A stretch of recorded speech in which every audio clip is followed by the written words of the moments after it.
In this video, I will show you exactly how to configure frame rates to achieve those high-quality cinematic renders using Flow. The first step in creating professional-looking video is ensuring you have the highest quality source material possible.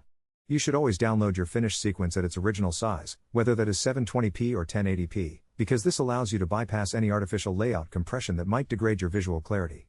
Once you have your high-quality source file ready, the real magic happens during the enhancement phase. You need to upscale and interpolate your footage using a compatible artificial intelligence tool. I highly recommend using something like the integrated upscaler in Topaz Video AI. This software allows you to intelligently inject intermediate frames directly into your clip, which smooths out the motion significantly. By adding these extra frames, you transform a standard sequence into a buttery smooth cinematic masterpiece that looks like it was shot on high-end professional gear.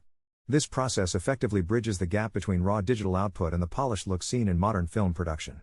Make sure you experiment with different interpolation settings to find the sweet spot for your specific project.